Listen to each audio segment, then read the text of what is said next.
Pemirsa Paga TV dimanapun Anda berada, jumpa lagi dengan saya Rita Inte di dalam acara ibadah dan perayaan Natal Keluarga Besar Rumah Asuh Anak dan Lansia Geria Asih Lawang.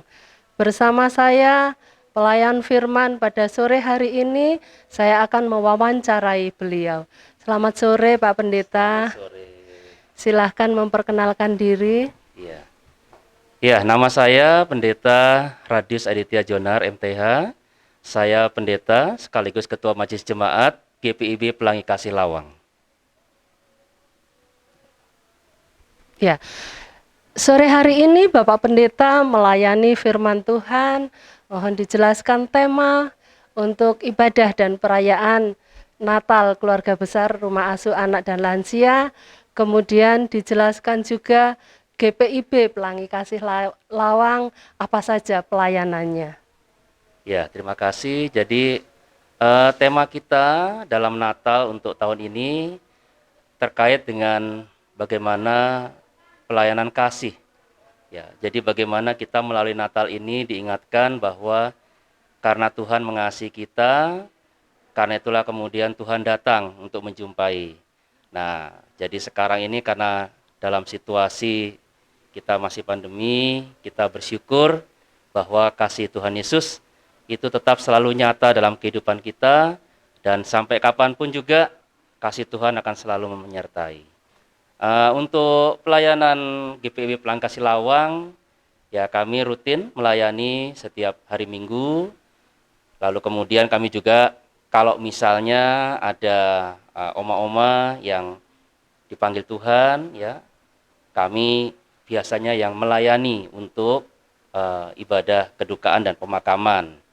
Lalu juga biasanya ada ibadah-ibadah khusus seperti kayak hari ini ya, ada perayaan, nah atau permintaan dari donatur misalnya, nah itu juga kita yang melayani dari jemaat, gitu. Jadi begitu, setiap ada permintaan khusus atau yang rutin, selalu ada pelayanan dari GPIB Pelangi Kasih Lawang. Baik, satu hal yang ingin saya tanyakan, menurut Pak Pendeta, bagaimanakah situasi dan pelayanan dari pengurus dan juga tamu-tamu yang ada di sini atau yang berdatangan, berkunjung? Iya. Jadi kalau kita lihat sebetulnya kinerja pengurus sangat baik ya. Jadi bagaimana mendampingi khususnya untuk oma-oma, ya karena oma-oma ini kan datang dari macam-macam kebutuhan. Ya ada yang apa istilahnya itu kondisinya keluarganya tidak bisa menjenguk sehingga di sini sendirian, ya butuh teman. Lalu ada juga misalnya yang datang punya masalah dan lain-lain. Nah itu para pengurus biasanya ya dengan sigap selalu membantu ya, dan dalam keseharian selalu berusaha untuk menjadi teman. Lalu untuk tamu-tamu ya di sini puji Tuhan banyak ya, tidak hanya dari lingkup GPIB sendiri, tapi juga dari luar lingkungan GPIB, bahkan juga dari yang tidak seiman.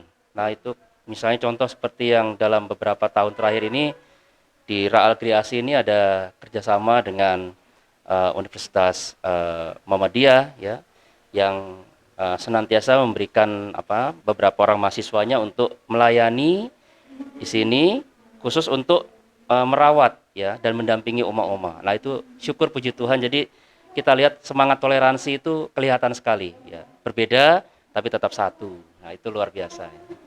Di sini juga ada anak-anak, jadi pelayanan anak dari gereja itu yang bagaimana? Ibadah apa saja? Ya, jadi kalau untuk anak-anak memang kita menampung ya untuk anak-anak bisa mengikuti pelayanan khusus untuk anak-anak setiap hari Minggu. Lalu kemudian kita juga melibatkan mereka dalam beberapa kegiatan. Jadi misalnya seperti hari Natal ini ya, kita juga melibatkan beberapa orang anak dari Raal Kreasi ini untuk bisa terlibat dalam kegiatan. Nah ini kebetulan nanti kan kami juga ada perayaan Natal, biasanya kita pasti akan mengundang ya pengurus, kemudian juga untuk anak-anak, oma-oma juga untuk berpartisipasi memuji Tuhan dalam kesempatan itu. Termasuk untuk yang taruna dan sidi. Iya betul, jadi termasuk juga kalau misalnya usia remaja, biasanya kalau dalam istilah GPIB itu mereka akan mengikuti peneguhan sidi. Nah itu kami biasanya memberikan kesempatan untuk mengikuti katekisasi. Lalu juga untuk anak-anak yang teruna, ya kita juga memberikan kesempatan misalnya untuk terlibat dalam banyak pelayanan di gereja. Baik, terima kasih untuk waktunya, boleh ikut wawancara. Kemudian yang terakhir, apakah ada harapan atau himbauan kepada pemirsa Paga TV yang disampaikan oleh Pak Pendeta? Silakan. Iya, jadi Praalgeria ASI ini adalah tempat sebetulnya kita mau belajar untuk peduli kepada sesama. Ini apalagi kita biasanya ya namanya manusia kurang peduli ya kepada orang lain, apalagi ini kepada orang tua kita. Jadi memang secara hubungan kekeluargaan mungkin kita tidak ada. Tapi dengan oma-oma ini ya bagaimanapun kita tetap harus melihat mereka sebagai orang tua. Jadi harapannya mungkin ibu bapak, saudara-saudara yang menyaksikan ini ya mungkin bisa tergerak hatinya untuk ikut membantu, ya, ikut datang sebagai teman di sini, mendampingi, mungkin bisa jadi teman curhat, bahkan juga mungkin bisa membantu untuk pendanaan dan lain-lain. Monggo silahkan. Tentu saja Raal Kreasi pasti sangat terbuka. Apalagi di Hari Ibu ya. Iya itu luar biasa. Di Hari Ibu ini apalagi ini tadi kumpul dengan oma-oma, wah luar biasa ya semangatnya, naluri keibuannya tetap kelihatan tadi itu. Baik, pemirsa, demikian wawancara saya bersama dengan Bapak Pendeta Radius Aditya Jonar MTH. Terima kasih untuk waktunya. Selamat sore. Paga TV, pancen api, gak adik komen. Yes.